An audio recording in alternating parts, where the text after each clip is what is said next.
Admiral Kang Wu stood in the command center of the human ship New Seoul. The large screen showed empty space ahead, but he knew it was not really empty. His fingers moved over the control panel as he read the peace treaty for the 10th time that day. 3 years of war had finally brought them to this moment. The aliens wanted to talk peace. The Vorthak Empire and their friends, the Silvani, had been fighting humans across the galaxy. Now they said they were tired of fighting. They wanted to meet and sign papers to end the war. Kang Wu did not believe them. Captain Park Jun walked up to him. Park had been fighting aliens since the war started.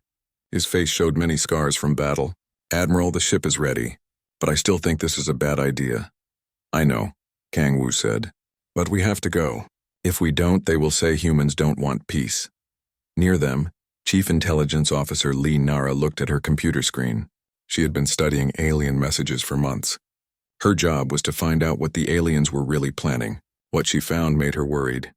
"Sir," Lee Nara said, "I found more strange things in their messages. They keep talking about something called the cleansing protocol. That does not sound like peace talk words to me." Dr. Kim Dae looked up from his desk.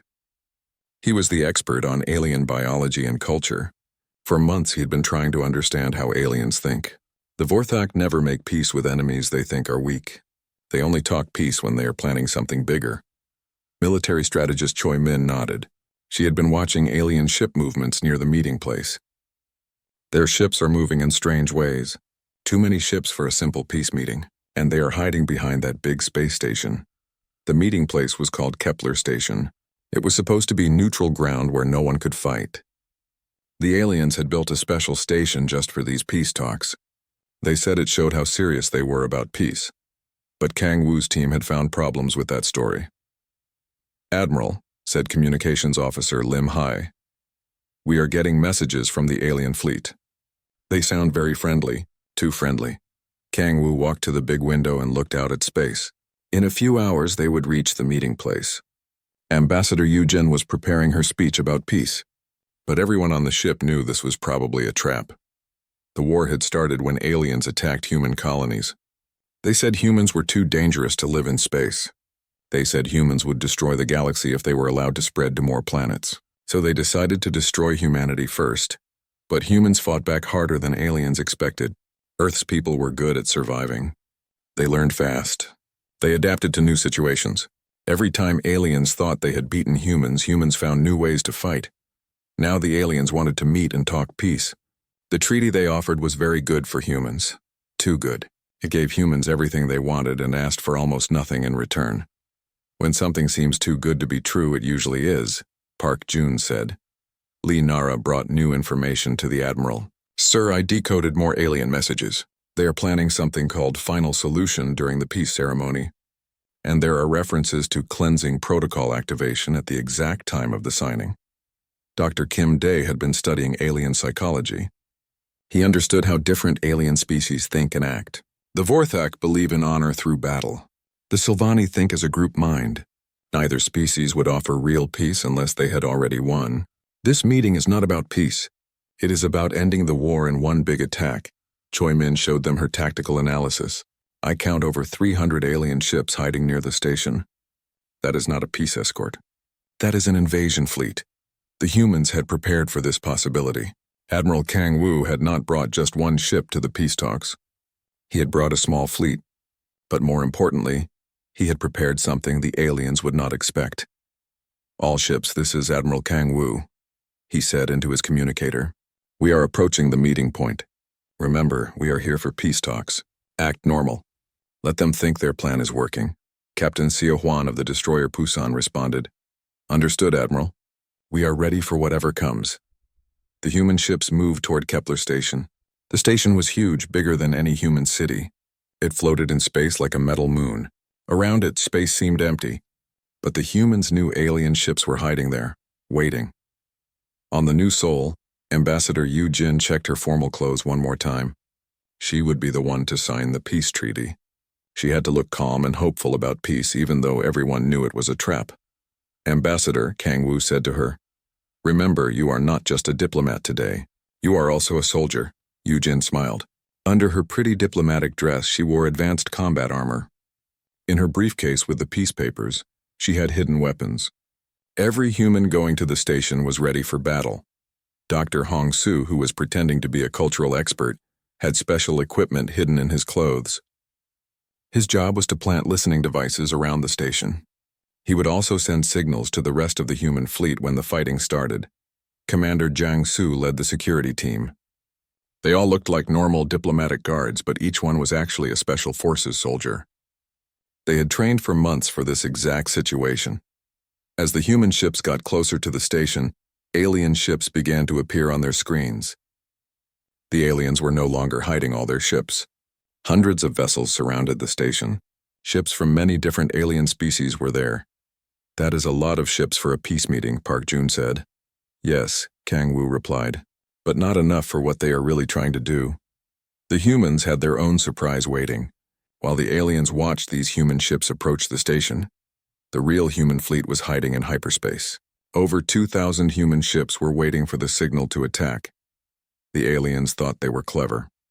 They thought they had trapped the human leaders and the human fleet in one place. They planned to destroy all the human ships and capture the human leaders during the peace ceremony. It would end the war and make humans everywhere give up fighting. But humans were also clever. They had expected this trap. They had prepared their own trap. As the new Sol docked with Kepler Station, Kang Wu spoke to his crew one last time. "Remember, we came here to show the aliens what humans are really capable of. Today they will learn that you should never underestimate humanity." The peace talks were about to begin, but both sides knew that peace was not really what anyone wanted. The real question was who had prepared the better trap. The inside of Kepler Station was impressive. The aliens had built it to show their power and wealth. Gold and silver medals covered the walls. Strange alien art decorated the hallways. Everything was designed to make humans feel small and weak. High Commander Thexvar of the Vorthok Empire waited in the main ceremony hall. He was tall and covered in thick armor that looked like dragon scales. His eyes glowed red in the dim light. Next to him stood Fleet Mother Yelandra of the Sylvani. She looked like a giant insect with 4 arms and wings that sparkled like jewels. Ambassador Yu Jin walked into the hall with her human team. She smiled and bowed politely to the alien leaders. She acted nervous and excited about making peace, but inside she was counting exits and looking for weapons. "Welcome, humans," Thexvar said in his deep voice. "Today we end this terrible war. Today we start a new age of peace between our peoples." "Yes," Yu Jin replied. "Humanity wants peace very much. We are grateful for this chance." The aliens believed her act. They thought humans were tired of fighting and desperate for peace. They did not know that every human in the room was actually a trained killer. Captain Seo Huan watched from his ship Pusan as more alien vessels appeared around the station. First 10 ships, then 50, then hundreds. They came from every direction, surrounding the human fleet completely. "Admiral," Seo Huan reported to Kang Wu, "we count over 400 alien ships now, and more are still coming." "I see them," Kang Wu replied from the station. "Let them come. The more ships they bring here, the fewer they have to defend their home worlds." On the station, Commander Jiang Su and his security team spread out through the building. They looked like they were just doing normal guard duties, but they were actually getting into attack positions. Each man knew exactly where to go when the fighting started.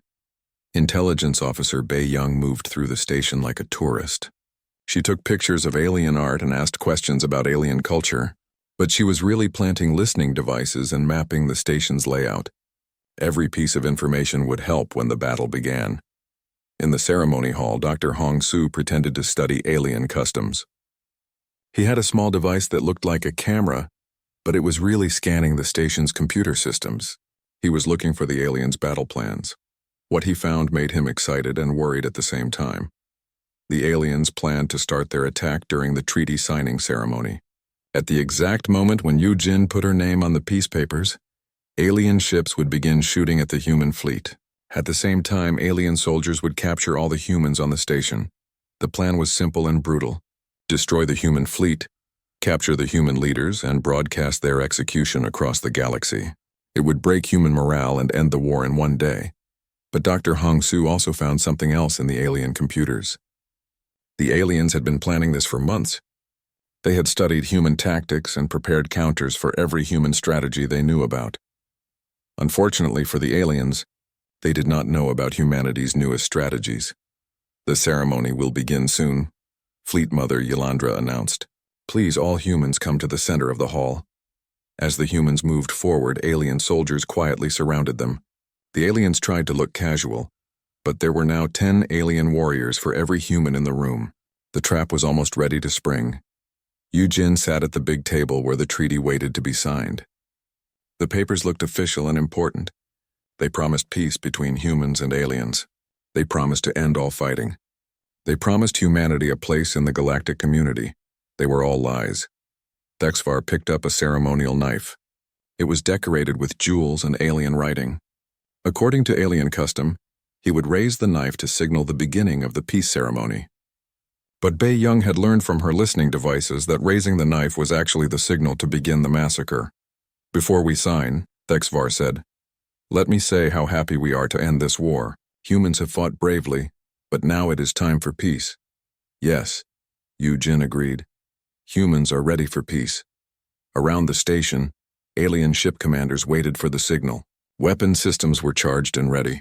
Target locks were set on every human vessel. The moment Thexvar raised his knife, hundreds of alien ships would begin firing. On the human ships, crews pretended to relax. They acted like they believed the peace talks were real.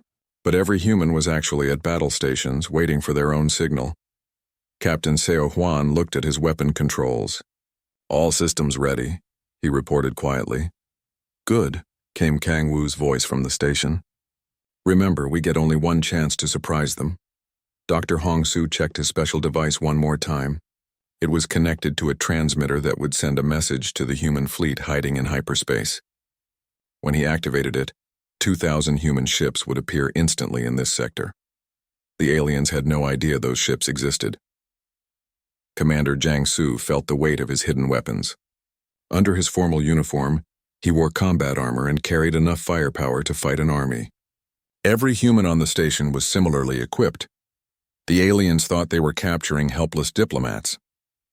They would soon learn they had invited Special Forces soldiers to their party. The moment has come, Thexvar declared. He held up the ceremonial knife for everyone to see. Let peace begin between our peoples. In that moment, every human in the room smiled. The aliens noticed the smiles and felt confused. Why were the humans smiling? They were about to be destroyed. They should be afraid, not happy. Then they realized something was wrong.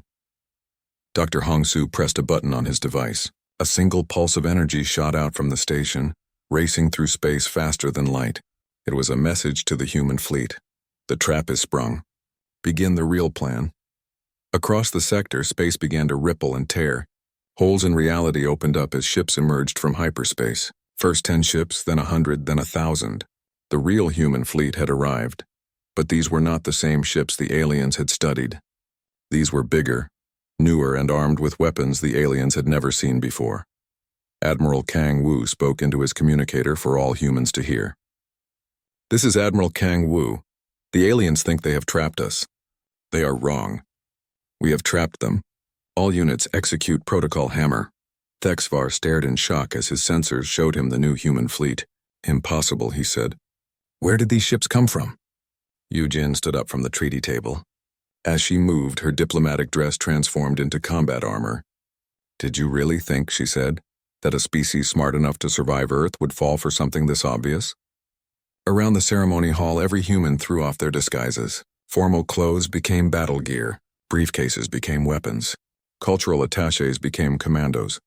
Commander Jiang Su drew his plasma rifle and pointed it at the nearest alien soldier. Surprise, he said.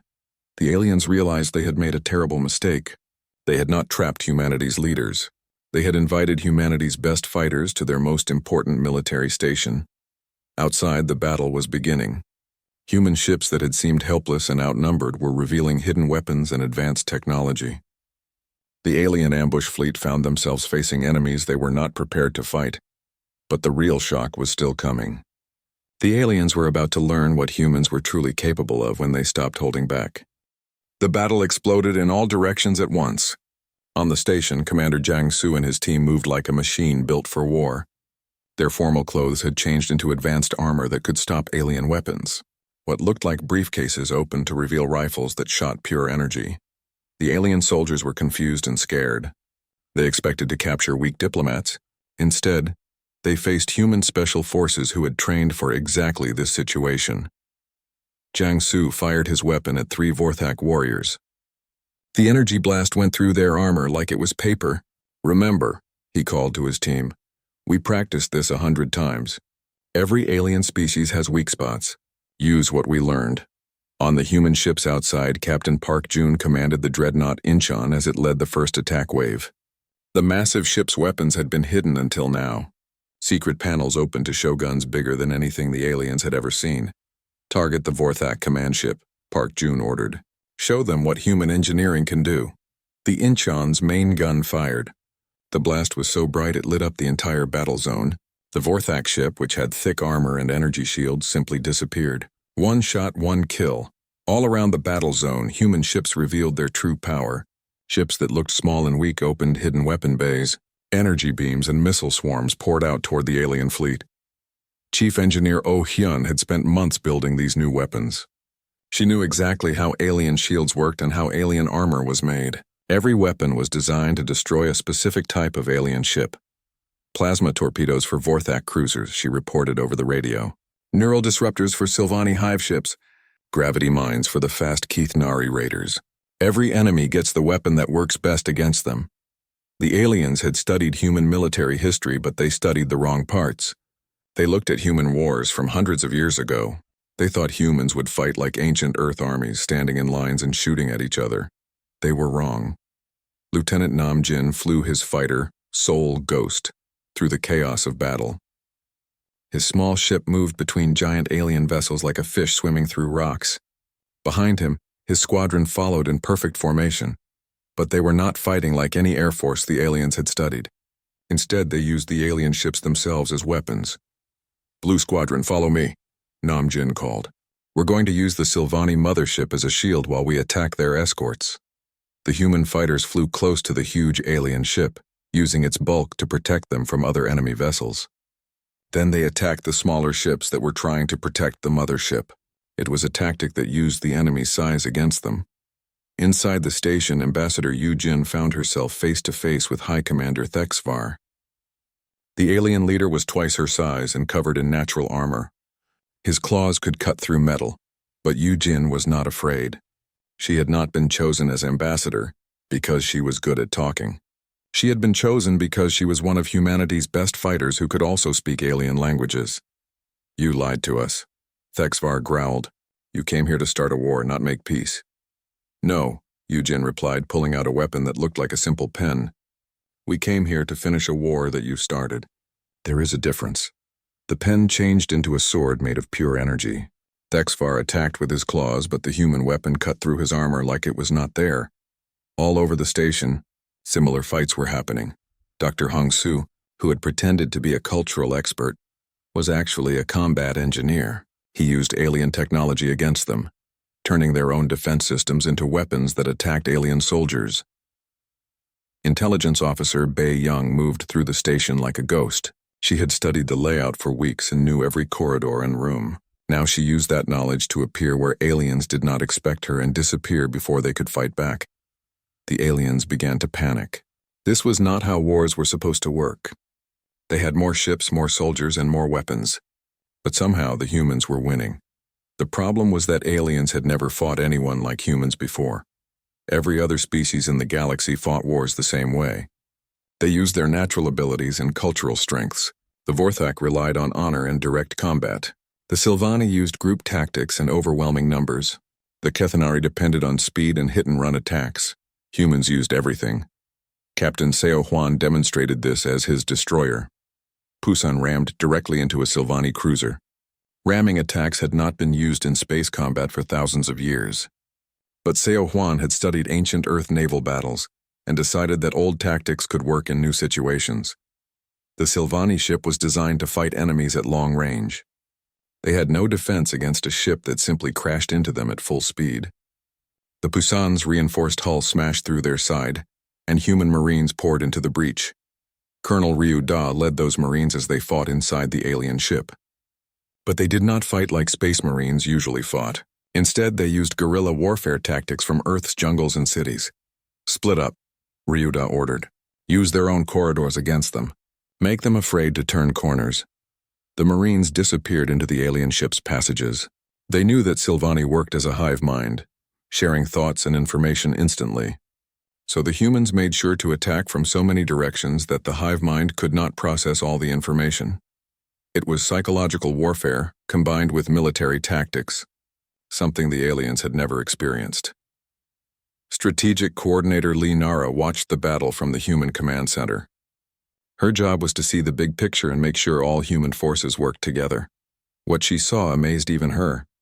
The alien fleet was not just losing.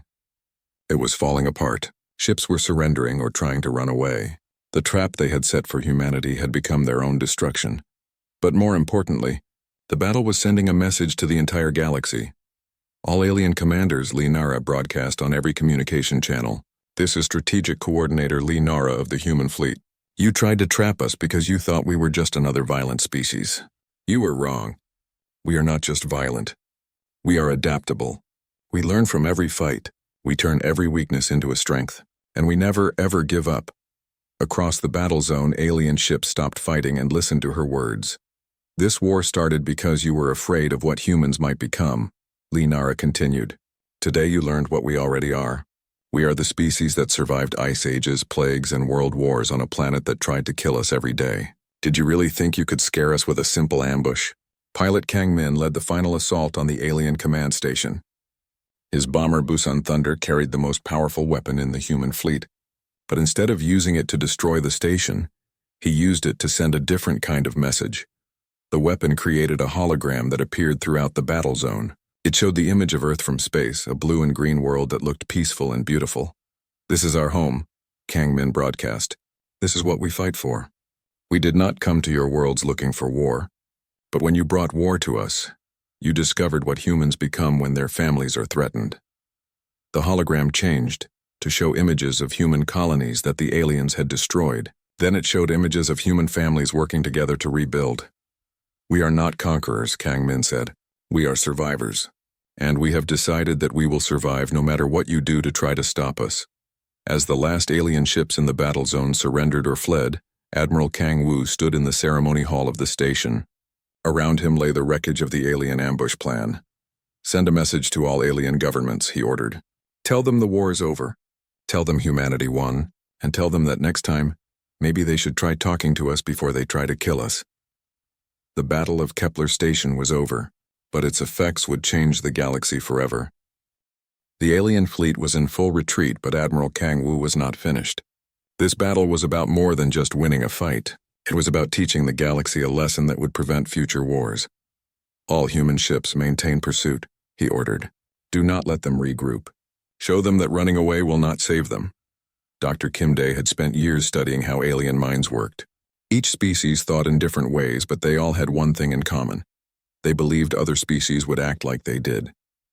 The Vorthak thought everyone valued honor above life. The Silvani believed everyone would work as a group mind.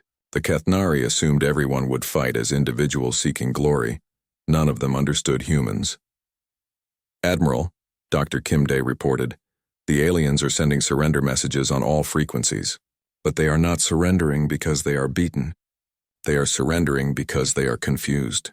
They cannot understand how we fight. This was exactly what the humans had planned. Captain Seo Hwan's destroyer, Pusan, chased a group of Vorthak heavy cruisers toward the edge of the battle zone. But instead of simply shooting at them, Seo Hwan did something unexpected. He ordered his ship to broadcast ancient Earth music while attacking. The Vorthak could not understand why humans would play songs during battle. In their culture, war was a serious religious activity. Music during combat seemed crazy to them, but the music was not random. Each song had been chosen to confuse different alien species. The humans had learned that psychological warfare was just as important as physical weapons. This is Pusan, Seo Hwan announced to the fleeing Vorthak ships. We are playing the William Tell Overture while we destroy you. This song is about a human who fought against impossible odds and won, just like we are doing right now.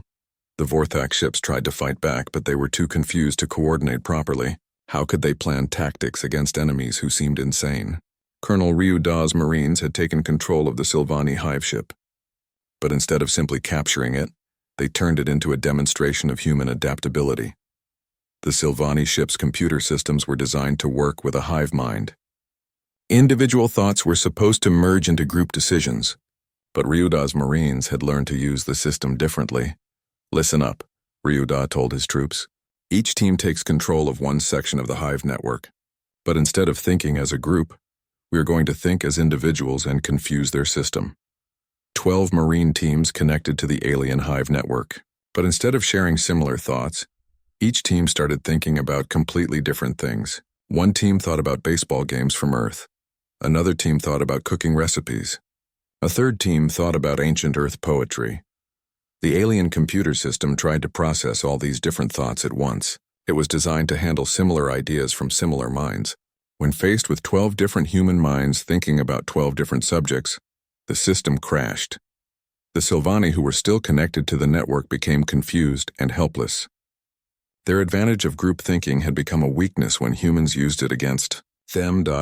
Lieutenant Namjin's fighter squadron demonstrated another aspect of human warfare: the ability to learn during battle. The Kethnari raiders were fast ships that attacked quickly and then ran away.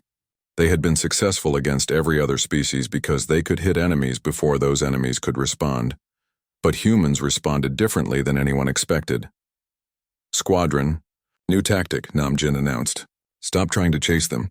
Instead, predict where they will go next and get there first." The human fighters stopped acting like defensive forces trying to protect their ships. Instead, they started acting like hunters tracking prey. Namjin had studied Kethnari battle recordings for months. He noticed that the raiders always followed certain patterns when attacking. They preferred to attack from specific angles and retreat along predictable routes. So instead of chasing the raiders after they attacked, the human fighters went to where the raiders would be and waited for them. When the Kethnari ships arrived to make their hit-and-run attacks, they found human fighters already there, waiting with weapons ready. "Surprise," Namjin said as his squadron destroyed an entire Kethnari attack wing. "We studied your tactics and figured out how to beat them." Chief Engineer Oh Hyun had prepared for this moment for months. Her job was not just to build weapons, but to build weapons that would teach the galaxy about human innovation. Every human ship carried weapons that the aliens had never seen before. But more importantly, every weapon demonstrated a different aspect of human thinking. "Deploy the adaptation missiles," Oh Hyun ordered. These were not normal missiles. They were weapons that changed themselves during flight. When they detected Vorthak shields, they became armor-piercing projectiles. When they detected Silvani hive ships, they became neural disruptors. When they detected Kethnari speed ships, they became tracking weapons that got faster the longer they chased their targets. The aliens watched in horror as human weapons changed to counter whatever defenses they used. It was impossible to prepare for weapons that adapted to any situation. But the most frightening weapon was not a gun or missile. It was human unpredictability. Strategic Coordinator Lee Nara had studied every alien military doctrine in the galaxy. Each species fought wars according to strict rules and traditions. They had evolved specific ways of thinking about combat, and they could not easily change those ways. Humans were different.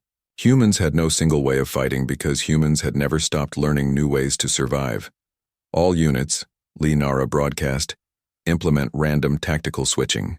Every 10 minutes, change to a completely different combat doctrine. Keep the aliens guessing. Human ships began switching between different fighting styles faster than the aliens could adapt. One moment human forces fought like ancient Earth cavalry, charging directly at enemy lines. The next moment they fought like submarines, hiding and striking from unexpected angles.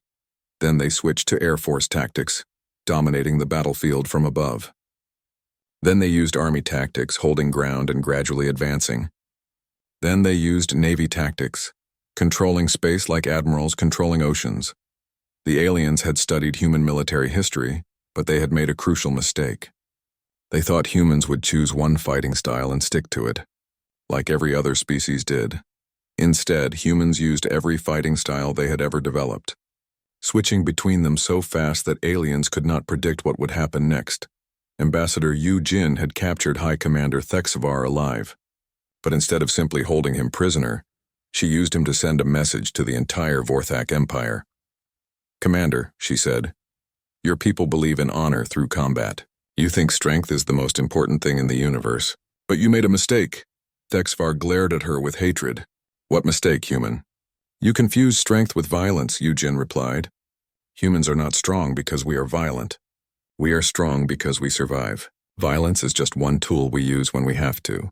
But survival is what we are really good at. She activated a communication system that would broadcast their conversation to every Vorthak ship in the galaxy. Your empire has conquered dozens of species, Yujin continued. Each time you defeated them by being more violent than they were. But violence is not our greatest weapon. Adaptation is our greatest weapon. Every time you hurt us, we learn how to hurt you back even more. Dr. Hongsu had taken control of the station's main computer system. Now he used it to broadcast a message that would reach every alien government in the galaxy. The message was simple but terrifying. A complete analysis of how humans had defeated the alien ambush. To all alien civilizations, the message began, "This is Dr. Hongsu of the human fleet. Today you witnessed the Battle of Kepler Station.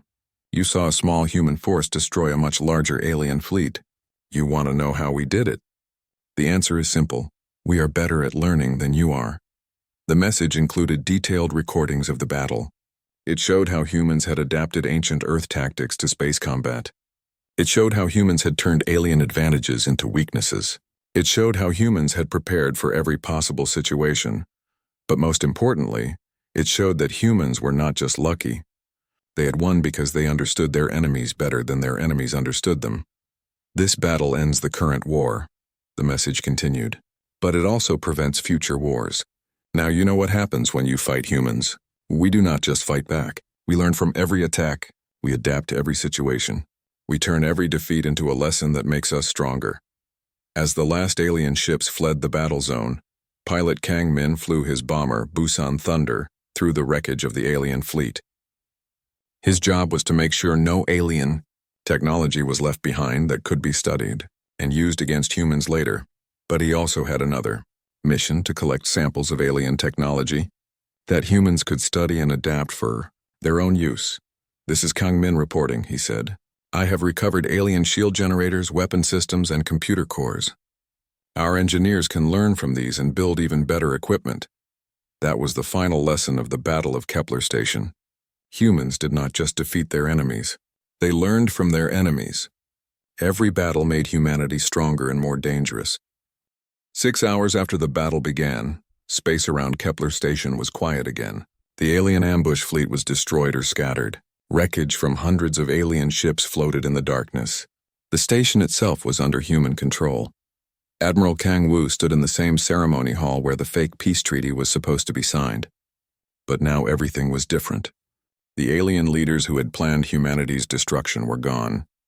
In their place sat new alien representatives, survivors, who understood that their only choice was to negotiate real peace.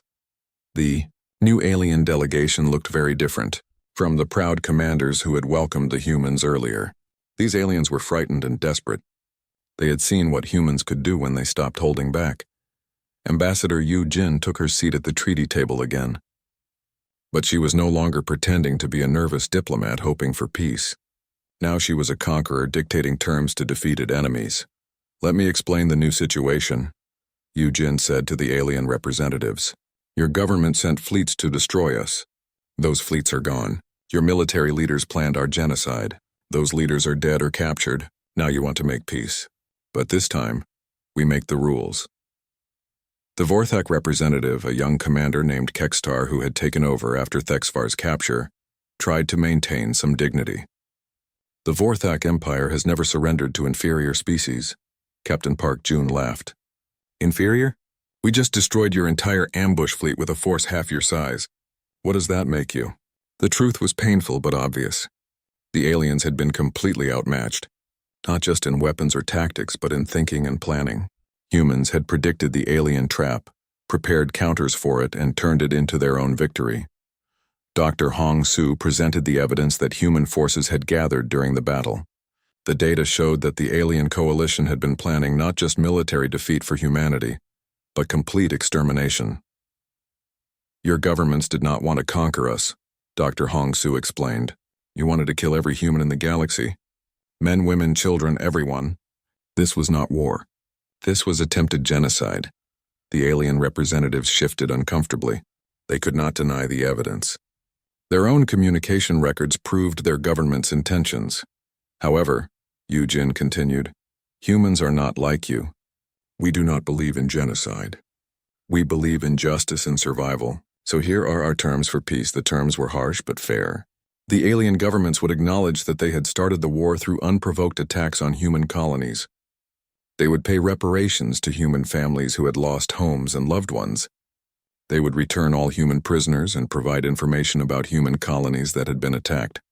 Most importantly, they would recognize humanity as a major galactic power with the right to defend itself and expand to new worlds.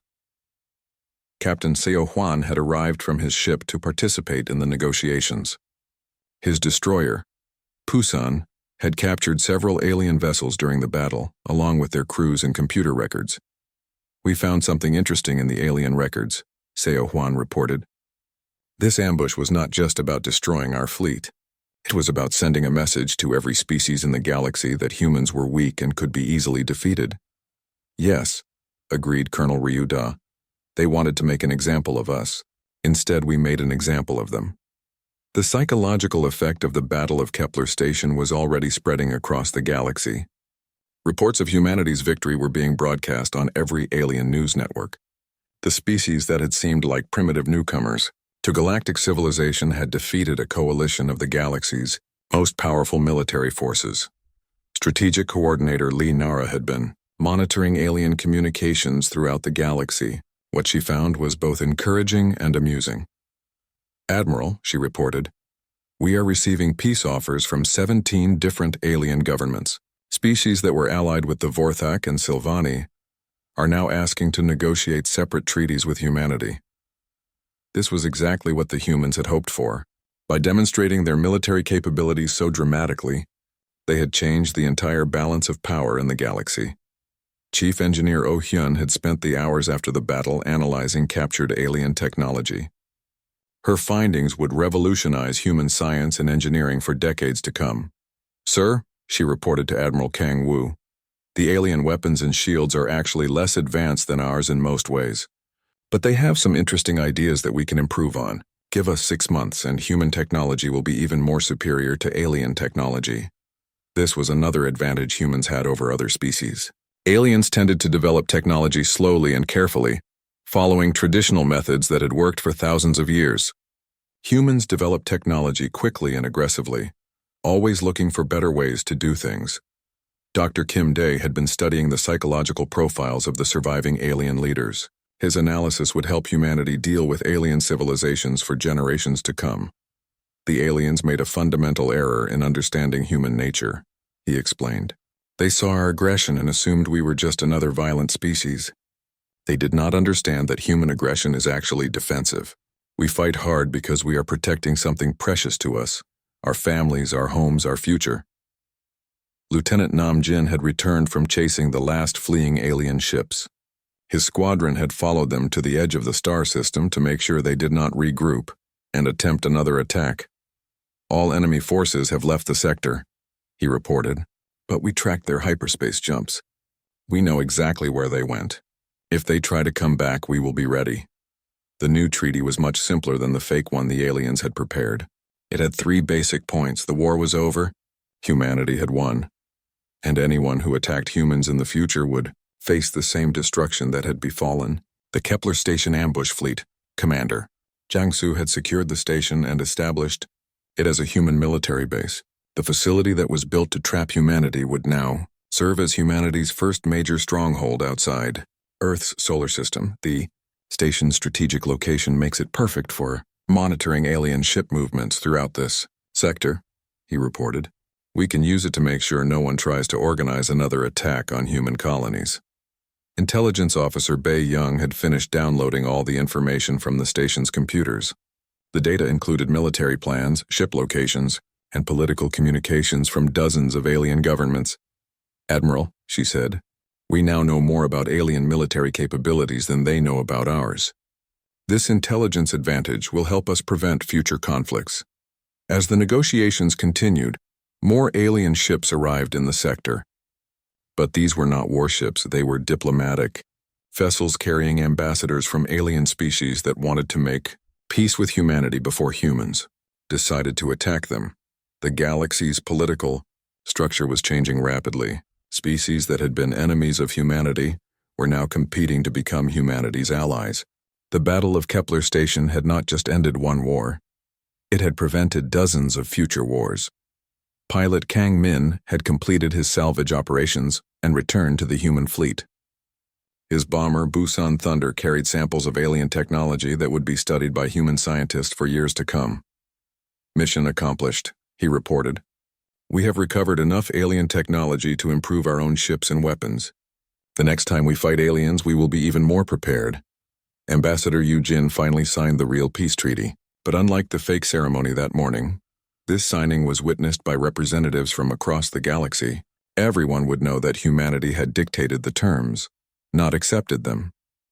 "This treaty ends the war between humanity and the Vorthak-Silvani coalition," she announced. "But it also establishes a new principle in galactic politics. Species that attack humanity will be destroyed.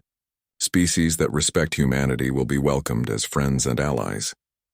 The ceremony concluded with a demonstration that would be remembered throughout galactic history. Admiral Kang Wu ordered the human fleet to perform a precision flying display around Kepler Station. 2,000 human ships moved in perfect formation, their engines creating patterns of light against the darkness of space. It was beautiful and terrifying at the same time, a demonstration of human coordination and discipline that no alien species could match. As the alien representatives prepared to return to their home worlds, Dr. Hongsu gave them one final message to carry back to their governments. "Tell your leaders," he said, "that humanity came to this meeting hoping for peace. When you tried to destroy us instead, you learned what humans are capable of when we fight for our survival. Remember this lesson. We prefer peace, but we are very, very good at war." The Battle of Kepler Station was over. The war was won, but more importantly, humanity had established itself as a major power in the galaxy. 6 months later, Ambassador Yu Jin received delegations from 43 different alien species, all seeking to establish peaceful relations with humanity. The galaxy had learned a simple but important lesson. Humans were the species you wanted as friends, not enemies. Admiral Kang Wu sent his final report to Earth. The Kepler operation was a complete success. The alien ambush failed. The war is over.